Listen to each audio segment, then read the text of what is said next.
Hello, my name is Justine Limpitlaw, and I work at the Link Centre where I hold a research position. That's at Wits University, and I'm also a lawyer in private practice specialising in media and broadcasting electronic communications. Hello, I'm William Bird and I run Media Monitoring Africa. So today we are going to be talking about the impact of coronavirus, not the virus itself, but the laws and regulations and practices around how the media operates during a lockdown. Okay, sounds interesting. So should we start where on, there are all sorts of things. There's the ethical issues, then there's should we start with the controversial ones about whether or not we should have allowed government to criminalise disinformation?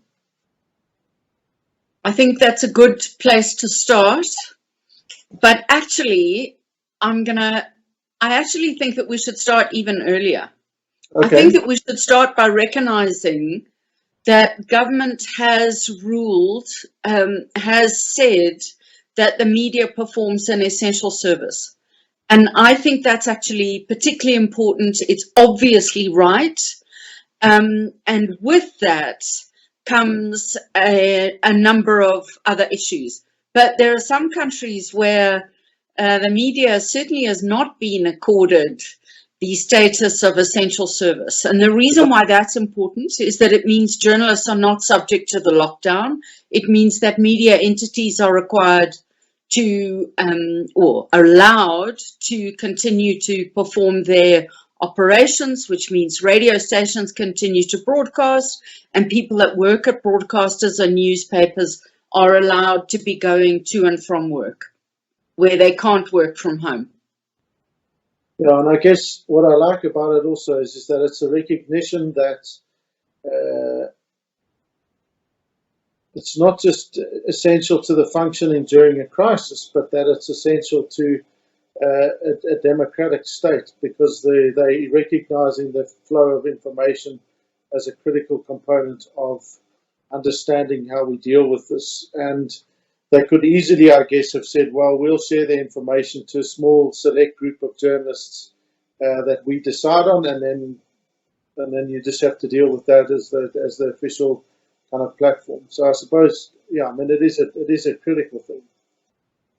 Always good to start on something positive, I think. And now should we head to the criminalisation of fake news? Yes, which is obviously a little bit of a worry, as we well know. A default position should be that you should have several alarm bells ring the moment you start talking about that, because it's always a dangerous thing to do. And why is it a dangerous thing to do? Because in my book, I'm playing devil's advocate here, but I'm interested in your views, because fake news,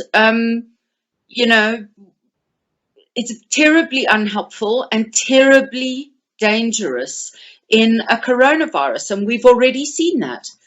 We saw it over the furor around the Bill Gates so-called vaccine debacle with News 24.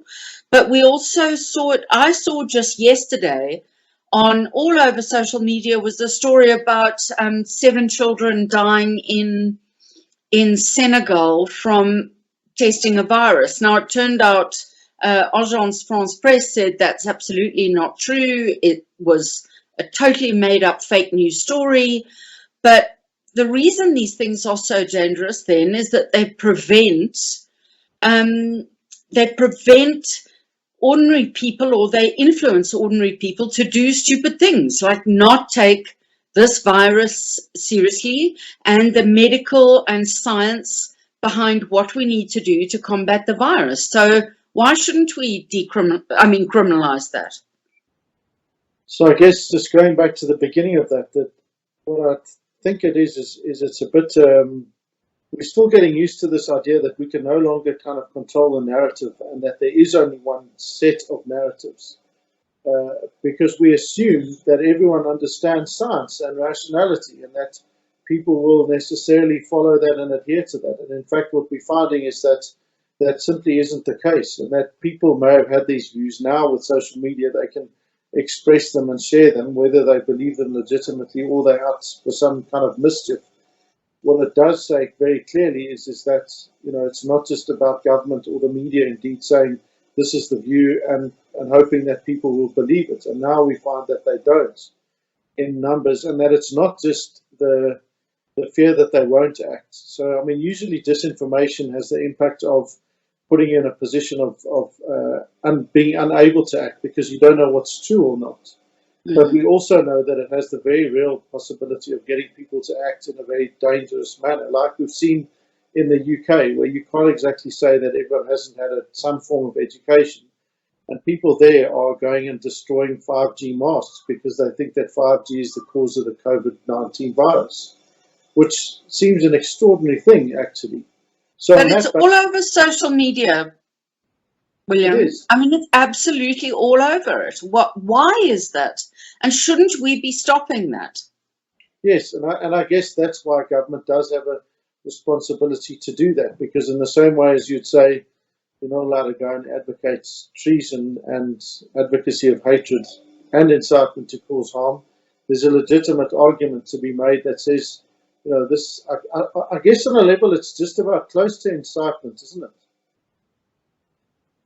Well, the 5G mast story certainly is. And I mean, stopping people, discouraging people, when a vaccine is developed, which will come at some point, hopefully sooner rather than later, but when the vaccine is developed, imagine the families and the parents that say, my child's not taking this vaccine because of everything that was on social media. Wouldn't that be terrible? Yeah, and they wouldn't take it, and they'd have lots of reasons not to. You see, so it's interesting because my general view is that it's extraordinarily dangerous for a state. I have no issue with, for example, in a press code or a code of ethics, having a prohibition against disinformation. In fact, I think that's terribly important because it is an ethical issue. But I'm very worried about a state in general saying no fake news, because there is obviously a difference between getting it wrong and deliberately getting it wrong, which a prohibition on fake news does not often make that fine distinction. And also, what was one day fake news turns out sometimes to be true, yes, particularly when you're at the beginning stages of an investigation.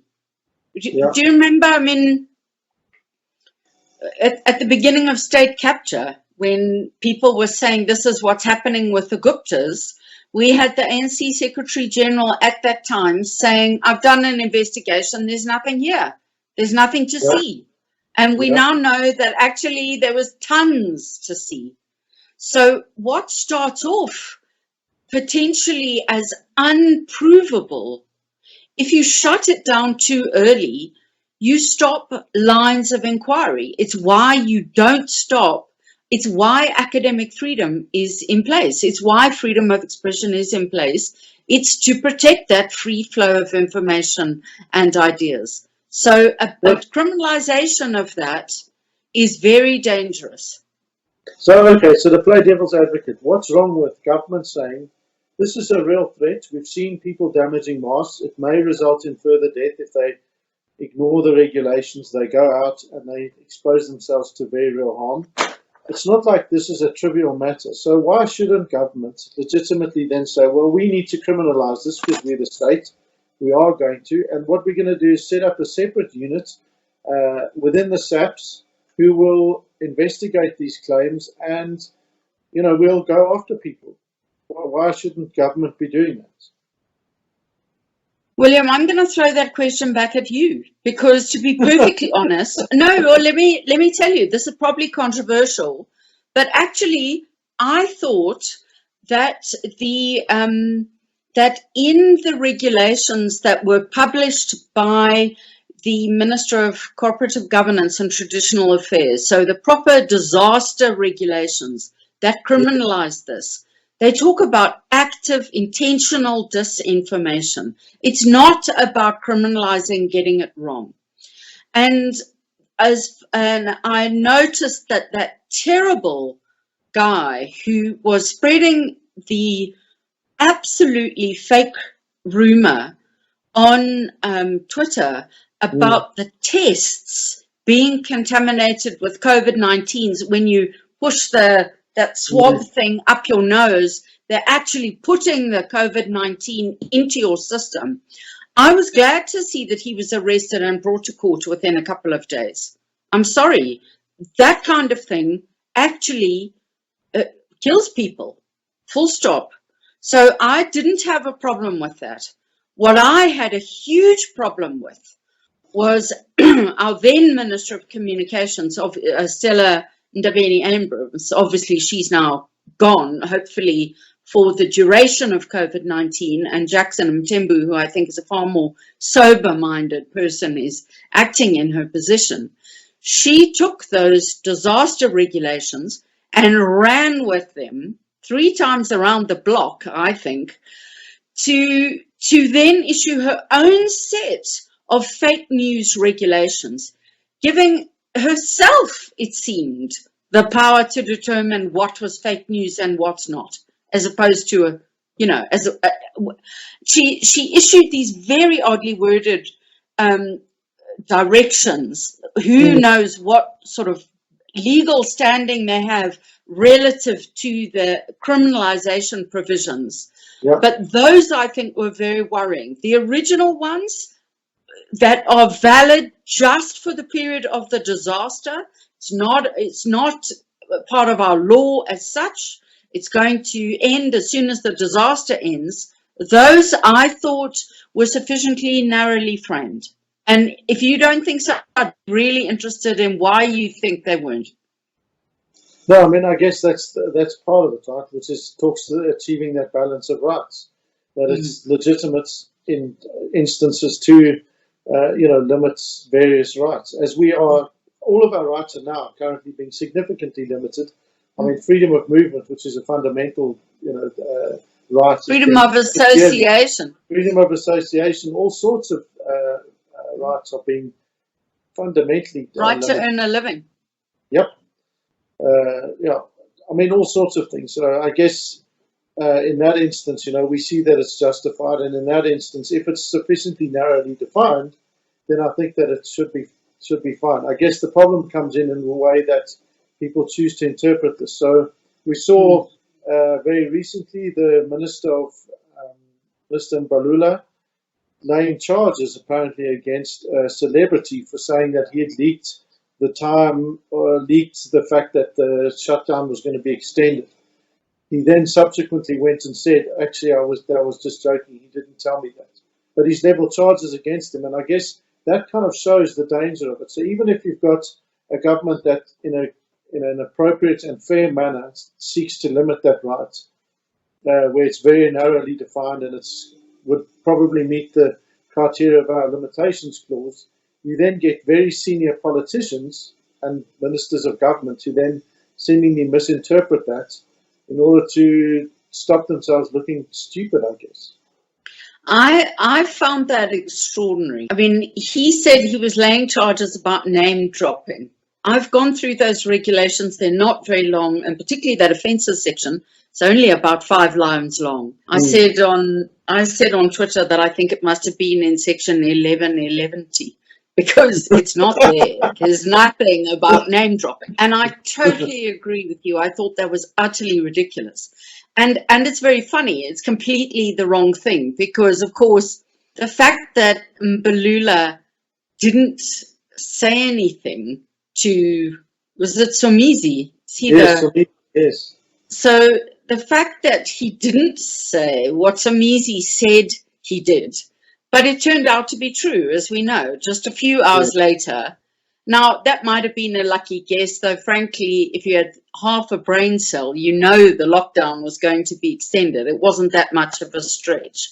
So he's now being sued under the fake news provisions for saying something true and for name dropping, which isn't anything under the fake news provisions anyway. And I cannot see how I don't think that sort of thing is what those regulations were intended. You know, the mischief that the regulations are intended at is life and death issues, like saying the tests are contaminated with coronavirus. It's not to assuage ministers' egos, is it? And I guess the key thing for me, because we were asked to look into it, is that it doesn't constitute mis or disinformation, because what's the public harm that was caused by that person saying the extension is going to be the lockdown's extended? No public harm at all. And any court should throw that out. And any court should say that Mr. Mbalula should have kept himself at home and not endangered the lives of everyone who went with him and his VIP drivers and the police on making spurious charges. Those charges were spurious. Yeah, I think it's. I mean, the harm that is there, I guess, was the harm for him, suggesting that he had leaked confidential information. But that's well, that's his harm, and so, he can go and lay defamation charges, because that's absolutely defamatory thing to say. It doesn't just lower him in the eyes of society, it lowered him in the eyes, I'm sure, of his cabinet colleagues and his president. It seems like no harm is in fact going to eventuate in terms of his job or position, though it may be that there were that his reputation took a bit of a beating. He can then go and use the normal channels that are provided for in our courts for defamation. And he can do so after the crisis has passed, because his ego is not a life and death issue. Yeah. So I guess the thing that comes after this is whether we think that the platforms that are allowing all of this to be there are doing enough to help combat this and disinformation, and if there's something we think that they should be doing more than that. Because what we're finding on Real 411 is that the majority of complaints are coming through WhatsApp, and that's end-to-end encrypted. So it's not like they can see that stuff's there. And nor do we want to give up that right for them to not see what's there. Mm. You see, it's really interesting. WhatsApp is social, right? But Yes. it's not social in this. It's a form of social media, but because it is group-based, even if that's a very wide group, I think that I mean, my own sense is that should be a target, that should be a. I don't see that as being something that is nearly as important to combat fake news on as Facebook and Twitter and platforms that are public in a way that WhatsApp is not. You know, we certainly wouldn't countenance people saying you can't spread fake news by email. You know, I can spread fake news in a letter. I can take a piece of paper, dear William, don't take the swabs, they're infected, you know, and post it. You'll get it only after the lockdown ends, knowing the post office. But it's the same, that analogy works despite the technology. Point to point, even if there are lots of points, point-to-point communication is not something that the government should be involved in unless there is a very clear direct nexus. Do you know, like, if you are inciting, if you're writing letters to people saying, you know, come, we're going to round up foreigners, for example, at this time, or sending out WhatsApp saying we're going to meet our neighborhood group and we're going to attack, the Pakistani spaza, yes, then I think that that's a call for intervention there. But that isn't a blanket call for opening up everyone's, what I consider essentially private. And I know that WhatsApp's on the border, but it's very often the borderline cases that set the important legal principles. So as far as I'm concerned, there shouldn't even be an attempt at policing WhatsApp because, as you say, it's end-to-end encrypted, and Telegraph and all, all of those ones that are. Yeah. Sorry, I didn't hear that. No, I was in agreement with you. Yeah. But I think Twitter and Facebook are different, and it's interesting. It seems to me, and I don't know if this is really happening or if it was a weird sort of freak of Twitter. Someone that I follow tweeted the stuff about Senegal and the Senegalese children dying instantly. I mean, it's just a horrible, you kind of get the sense of these children effectively being put to death by injection. And I knew as soon as I read it, I was like, oh, for goodness sake, that's fake. One Google search took me straight to the AFP fact check about that. And I wrote back to her and said, this is absolutely not fake news. Senegalese children are not dying. Her tweet and my response disappeared instantly. They just disappeared. I can't find them. I can't find her initial response. I cannot find it on my Twitter line, not even in the tweets and replies. And I can't find her original tweet on her list. And I didn't report it to Twitter, because this particular person that I follow is quite good about deleting stuff if it's pointed out that it's fake news. So I just wondered what was happening there. I wondered if that was because I know that Twitter has established a COVID-19 filter.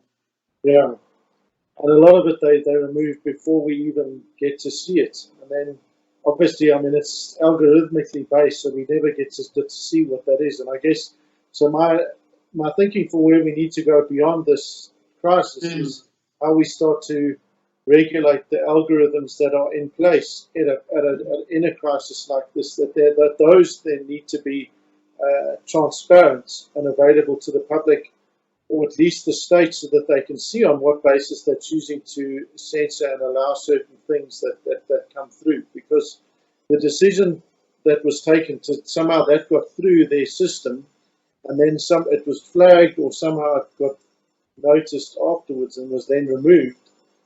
There's something. It was removed within 4 seconds of sending it. Right. So then it's interesting. The algorithm that would have gone through and found it and said it's got this and this in it. It must be not true. And I guess we need to know what that is, because people need to be aware of those things. The downside to that, and one of the reasons that platforms put forward against that, is they say the problem with that is the moment you do that, then you give those who are out to spread disinformation an easy way and an excuse to get around and find ways around the system. So instead of using the K word, they'll use a car, apparently, or their other terms, right? So I have some sympathy with that argument, but I think that we need a lot more transparency of those systems, or at least legitimate state entities need access to those. I agree, and actually I would go further. I think we all need them. Those are private platforms. Twitter and Facebook are private platforms. They're not, they're not state platforms. Anyone could start their own platform, but they wield such enormous informational power that I think it's absolutely essential that all of their content-related takedown policies, whether it's hate speech, racism, suicide, infliction of harm, all that sort of stuff, encouraging self-harm, all of that stuff, and their things around COVID-19, they should be readily and easily available for us to have a look at and comment and debate on. Yeah. And that should be the case for all social media platforms that stop YouTube, you know, that have policies that regulate their own content. Yeah, they should all be available. And then I Yeah. guess the thing that then comes in is the method for policing that effectively, and how we deal with that, because we don't want states doing it, because they'll, in most instances, act in their own interest and not in their public interest. And that means Yeah. that they do things that favour whichever political party. So they'll tell them to amend their algorithm for their country so that any criticism of the leader will be, you know, taken out. Yeah. Oh no, absolutely, absolutely. And I think, I mean, I do think that there have been instances where governments and the big platforms have come together, I think, in a good way, like after the Christchurch massacre, to say, right, how do we stop, you know, massacres happening live through GoPros mounted on helmets? Like, how are we dealing with this? And Facebook and others agreed through their live, you know, they agreed to really clamp down on extreme on terrorist violence, as they called it, extremist violence from whatever hue. And I think that again, it wasn't the state saying you will do this. It was the state saying there's a real big societal problem here. Now, how are we going to address that? And the platforms came on board to say, here's what we think. Like the scourge around child pornography, with the big social media platforms coming up with this technology around digital fingerprinting to actually remove a child abuse image and remove it permanently from all the servers, from all the online spaces. And I think that is a positive development. The problem is, and I want to move on to the next part of the discussion, what happens when that technology is in the wrong hands? I was first alerted to what a catastrophe coronavirus could be by the initial Twitter videos that were circulated by health practitioners in Wuhan hospitals on Twitter, using VPNs, I think, to bypass the Chinese firewalls, to get the word out about what a hospital that is absolutely overrun with, you know, and we've all seen the images of Italian hospitals with people lying down in the corridors. This wasn't people lying down in the corridors. This was people crushing like at a rugby match or a football match in the hospital corridors. And doctors screaming, and nurses and people pulling at them and trying to pull masks off sick people onto them. It was just a dog show. Now, China, that's gone. Good luck trying to find that content on the internet now. You'd really need to be able to search far and wide, I think, for it. And I think it's incredibly worrying that, I mean, China didn't just scrub that kind of information off the internet. It, as I'm sure you know, it has arrested and disappeared a number of doctors who survived coronavirus, having blown the whistle. So they lived, but now they're gone. And I want to talk about that, because one of the things that we are seeing globally, and certainly organizations like Article 19, Human Rights Watch, and the Committee to Protect Journalists, CPJ, my inbox is flooded with news alerts from despotic countries where journalists are just being hounded, not for fake news, but for actual news, for reporting on who gets the ventilators, for reporting on how poorly a government is doing in terms of testing. And just for reporting normal investigative journalism, stock in trade, corruption, malfeasance on the part of public servants, those journalists are getting shut down, and governments are using emergency powers issued under the coronavirus on stories that have absolutely nothing to do with coronavirus.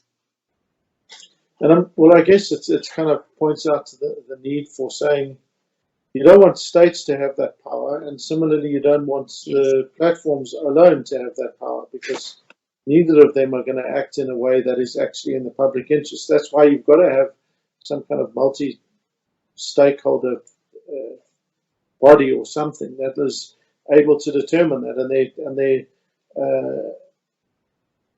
the principles that drive them must be the public interest and then human rights-based principles, because without that, you're going to err on either side of that problem. You're either going to allow too many things, including child sex abuse material, or you're going to stop legitimate investigation and inquiry when it's so urgently and desperately needed. The problem, of course, is how we determine that and who's brought into that fold, because one of the big ones there is all of these new entities that save stuff all over the internet. So we at the moment, Facebook and Twitter are the face of these things that aren't doing enough. But as you point out, there's like thousands of server farms all over the world that have got all of this stuff being stored on it, and not only that, they've got all the stuff in the dark web that is encrypted. That's there's another series of problems there that we haven't even begun to deal with. But I guess. Yeah, look, I mean, I think the thing for me is that you've got to remember you have to have human rights-based principles that determine and drive things. And it's thanks to our fantastically good constitution that our governments can't get away with trying to do things, even if they were to try. So, William, I want to talk about two things. I'm very glad that you mentioned that, particularly the multi-stakeholder engagement. And just to play open cards with whoever who's ever watching this, I'm also on the board of MMA, which is William's organization. So I know about their Real 411 project. And William, can you talk a bit about it? Because it seems to me that civil society engagement in acting as watchdogs in the public interest, as you say, and guided by constitutional values has to be the way forward if you don't want a statist approach, which we know gets abused in the long run. Or a corporatist approach. Yes, yeah. So what it is essentially is it's a little bit like a standard self-regulatory mechanism, except we have the understanding and acknowledgement that government has to play a part in it, because you can't, I think, in this environment have a place where government shouldn't have a key role to play in combating this stuff, because they have a vested interest and a legitimate one. Sorry, my phone started ringing there, and it may have cut my video. And a legitimate vested interest in dealing with this stuff, and at the same time, platforms, because they exist to make profits, unless you force them to act in a way that is going to be in line with a rights-based approach, they aren't going to do it just by default. And similarly, the other group of people, either the public or civil society bodies, they don't have the power, and nor should they have the kind of ability to determine how these things go. So you need a combination of all of these people with legitimate, seats at the table to say this is what we need to do and here's how we think we should try and do it. So Real 411 then is a complaints process that allows people to submit complaints about things that happen on social media, broadly speaking. And if it's about other media, legitimate media, that is, not to say that those aren't legitimate. So let me just say about existing journalistic or news-focused media that are part of existing bodies like the Press Council or the Broadcast Complaints Commission, then they should be able to continue to deal with those complaints. But it's for things that don't fall within that. And the reason we've created that is that at the moment, or prior to this, really, if you complain about something on digital media, on Facebook or WhatsApp or whatever platform you like, Twitter or YouTube, it goes into a system that is not transparent, that is not accountable, and critically is not in line with our values and our constitutional democracy. And so that's why you really do need something that's able to be within those systems, but also outside of it sufficiently that we can get decisions taken. So who's on it? How does it work? So it works in a way that people submit a complaint and it gets... and they do that online? Do they do that online? There's a web form, and then we're building a WhatsApp bot that will allow people to submit a complaint through WhatsApp as well directly. And Twitter, Facebook? Yep, it can be on any platform that they can report it on. But of course, it's not so easy to report from within Facebook's garden or Twitter, because you need certain bits of information when you report it. You need a screen grab, usually, and a URL, if there is one. And then what happens then is it gets put up on a publicly accessible website, Real 411, where anyone can go and see what the complaints are.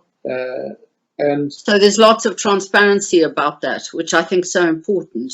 Yeah, I mean, that was key in the design of this, that we wanted it to be transparent. And then it gets reviewed by 3 experts, a media expert, a legal expert, which is a lawyer really, and a social media or technology expert. And they review each complaint independently. And once they've reviewed it, it then goes to the Secretariat, which is staffed by other lawyers. And they then make a final determination on that. And then they can say, YouTube, we found this video that says people are putting forward 5G as the cause of COVID-19. And then we can alert YouTube and say, please, this is there, can you remove it? Or if it's on WhatsApp, what we're doing is just putting out a thing that says, this is fake information, please, if you do get this, don't share it. And the thing that's also good about it is that unlike our criminal justice system, so there's not a penalty to the system, but what is better about it is that it's fast. So we can deal with urgent complaints in a matter of hours. And that, I think, is essential when, if you look at the criminal justice system, you're talking months or years. Even if it's, on an urgent basis, you're not going to get something done in under a few months, And so it's a process of being able to combat this and disinformation by issuing counter narratives and by making sure that people are aware of what's actually going on. So I'm just interested. One of the things that Minister Ndabeni Abrams was doing was putting out email addresses where you reported fake news to the government. I found that absolutely astonishing. And in my practice as a lawyer, I was inundated with calls from media houses saying, what is this? Yeah, look, we're working with government now in the hope that and it has been adopted. It's yet to be announced officially. That Real 411 will be the platform where you can report complaints. That said, okay, they haven't shut down the email address, and they haven't shut down their WhatsApp number. And the problem with both of them is an email address. So even if you think that what they'll do is something good with that, there's no way of dealing with an email address. If you're getting 3,000 emails, you've got to have literally a person reading them and responding, and that's not very feasible unless you've got a team of 1,000 people doing that kind of thing. We know the DOC, the Department of Communications and Digital Technologies, is chronically understaffed. Exactly. So you've got a scenario where even as a mechanism, it's not a very practical one. And then you've got a WhatsApp line where they're getting 3,000 messages. And again, you can't, I'm barely able to manage the WhatsApps on my phone, let alone, if I'm getting 3,000 from people. So if you're going to do those things, you need systems that are put in place for them, designed for that. And you need something that isn't going to allow either the perception or the reality that government is setting themselves up as some kind of censorship regulator. Well, this is the big point that really I had when I saw this just astonishing email that essentially appointed the minister's office or someone in the minister's office as the new censor-in-chief for the country, which is completely against the Constitution. It's also obviously against the disaster regs. It's also, I mean, it's just a mess. Was precisely that in that department we are dealing with bureaucrats. We are not. There is no requirement, for example, to be legally trained. There's no requirement to have expertise in terms of media freedom and the public interest. And I just couldn't see on any rational basis other than an illegitimate desire to control for the sake of control and to create a bottleneck and a make it so mechanism. I thought it was extremely worrying. And one of the things that I did see were calls for Media 24 to be criminally charged for their publication of the Bill Gates vaccine story. And I just wanted your take on that. Was that deliberate disinformation? Was that unethical journalism? What was going on there? Yeah, I mean, I think we are probably going to be in agreement on this as well, is that it was clearly a stuff-up of epic proportions. I mean, they should have known that. I think that's the scientific term, William, and I fundamentally agree that also good legal terminology there, and I agree with that too. Well, that is, you'll find it cited very often in many constitutional cases. But that's obviously the intention, and that's the key point of the regulations, which you started right at the beginning of this conversation. Is that there was no intention to deceive, and that's the key element that's missing from. They got it wrong. They didn't lie. They got it wrong. They didn't lie, and as soon as they discovered that it was wrong, they made efforts to address that particular stuff up. But the apology took a long time. The apology took a long time. I don't know. The story was released on a Saturday night, and I think everyone was doing lockdown house party at News 24 and were not focusing on what the impact of that story was, because the apology was, I thought, late. Yeah. And I noticed Anton Harbour thought so too. Yeah, I mean, I think that was, it's certainly, and this is the key thing, why when media shoot themselves in the foot, you have to apologize quickly in a manner that's commensurate with the kind of harm caused. It should have been there front and center on Sunday morning, massive apology saying this is what happened, we're doing an investigation, and then apologize again once your investigation's been done, because the problem is that, of course, it undermines not just Media 24, but all credible media out there. Media. They all get tainted by the same brush of that particular stuff up, and it's a. What did you think? What did you think of their public editor's report? Have you seen it? No, I haven't seen his report. So I have seen his report, and it really is rather, and I'm not alone, I don't think, in my disappointment in the response. Certainly, I mean, it's hard, a tweet's only however many characters, so one doesn't know. But Anton Harbour raised, in his tweet about it, raised similar concerns to the concerns that I have. The point is, just to recap, a junior journalist who does not know the difference between a test for COVID-19 and a vaccine for COVID-19 is put onto a story about Bill Gates's health initiatives in Africa, but also in South Africa. Now, just that alone is really mind-boggling, I think, when you consider the potential, what could go wrong. Like, how junior do you have to be to not know that, and be put on that story? And then you put a junior person on the story with no oversight at all.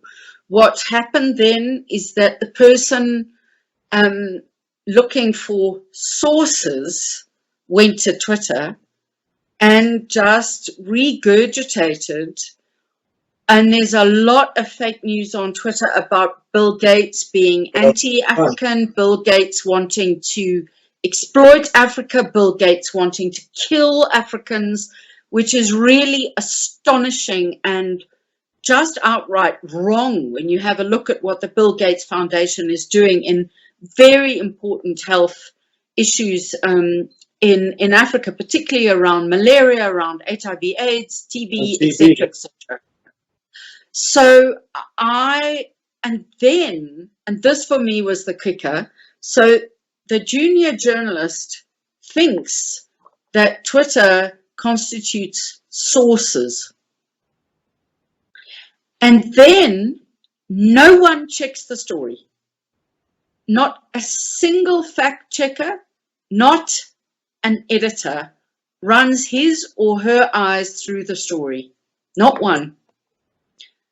Then it gets published, and the public editor heaps lots and lots of praise on Adrian Basson, saying he did what he needed to do in the apology that was fulsome.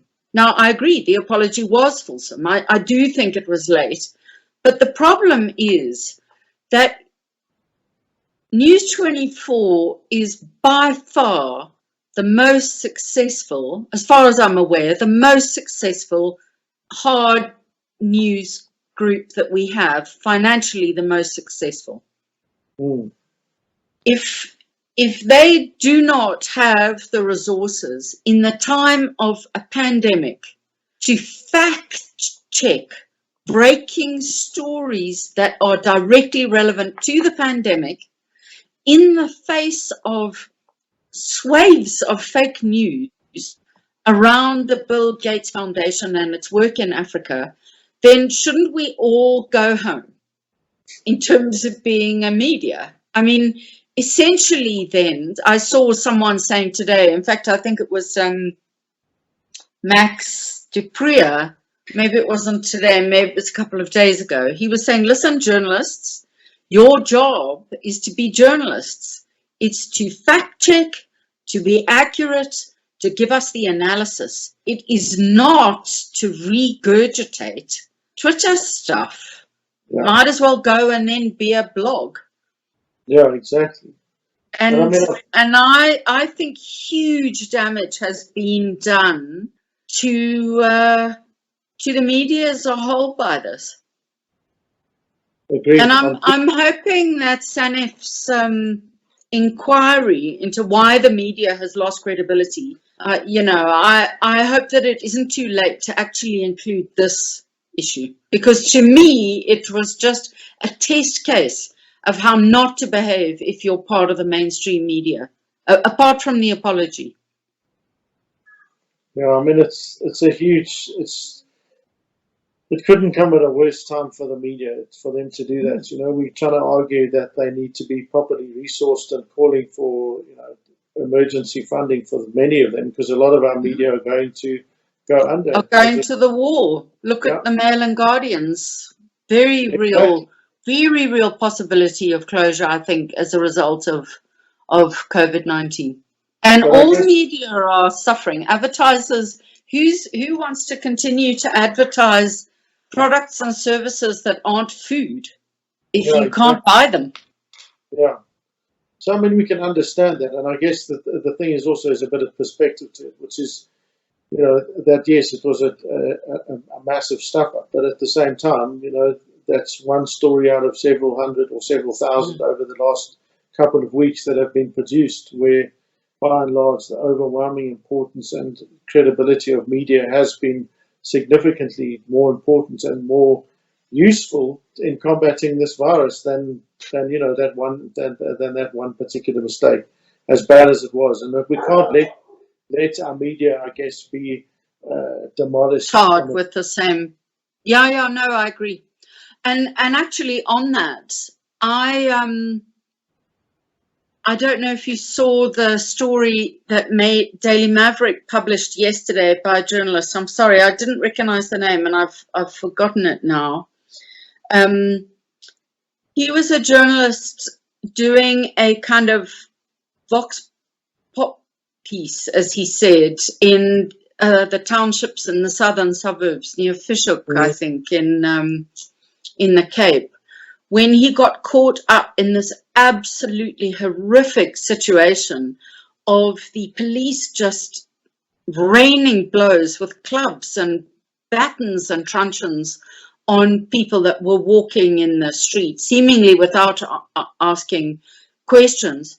And when he went up with his camera and said, you know, I'm a member of the press and I'm allowed to be here, emergency services, they actually threatened to kill him. Members of our police force said to him, well, first of all, they beat him, but they also said, do you want to die today? Is this the day you want to die?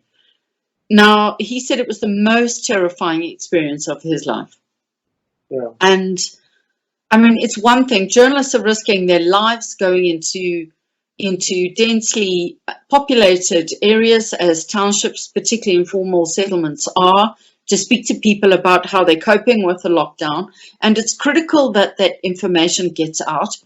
Because of apartheid spatial planning, which has not been properly addressed or addressed at all, I think, in the main, a lot of people like us, I can see you're locked down in your house. You've got a whole separate kitchen. I'm in my, you know, cottage in the garden where I'm working from. It's a completely different situation to being in a shack with 6, 7, 8, 10 other people, and we need to understand how people are surviving, how are they getting food, where's water coming from, all of that sort of thing. We need to understand that. And yet journalists who get threatened with death by members of our police force, now in my view, those police should be absolutely identified. IPID should be trawling the videos. He took pictures and, you know, circled them on social media. IPID should be trawling those videos. Those police should not just be not doing their job. They should be behind bars awaiting trial. And that is very serious.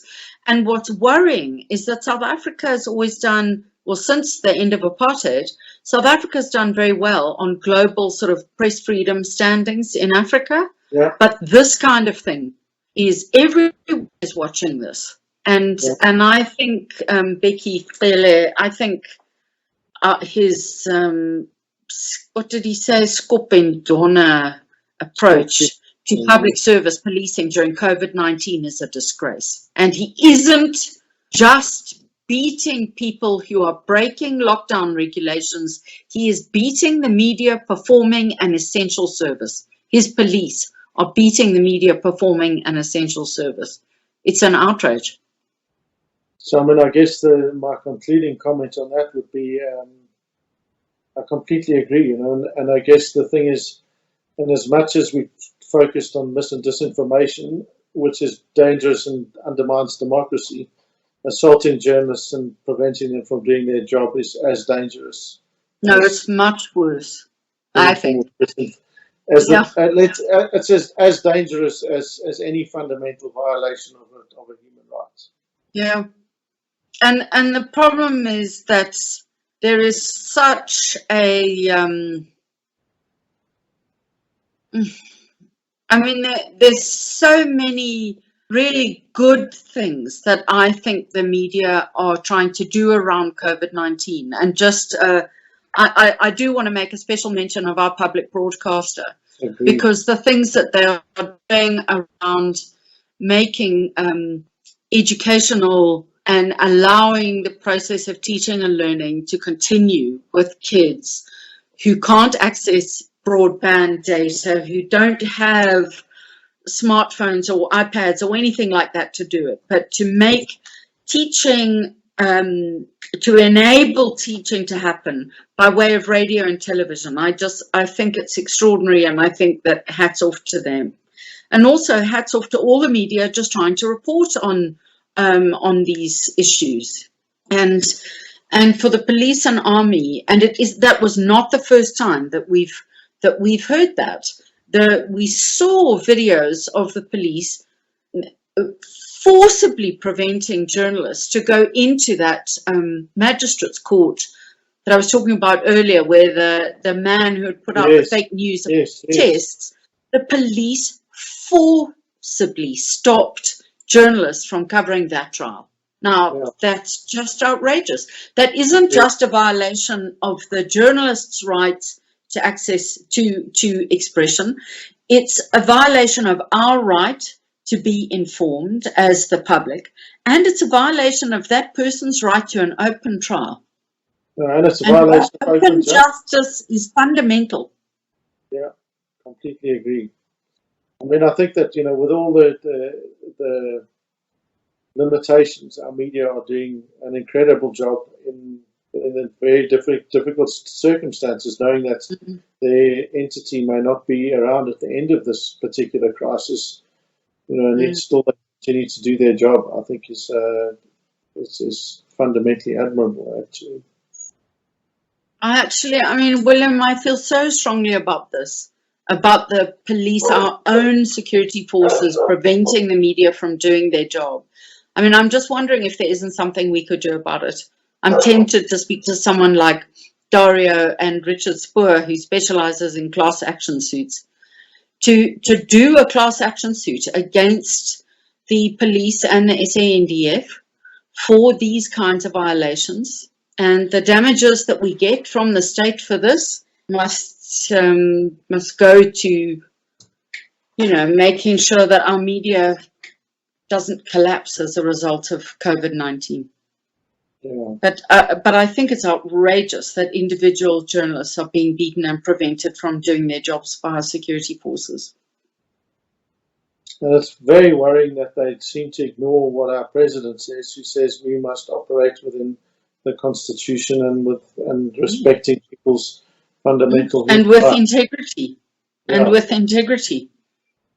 Well, Yeah, I guess again, and as much as we say, you know, the media's errors shouldn't tar all of the media, I guess we'd have to make a similar argument to say that, you know, the actions of a few of the police or the SANDF shouldn't tar the entire operation. But I mean, I don't know if that's necessarily an equivalent thing. There's some false equivalence there, I guess.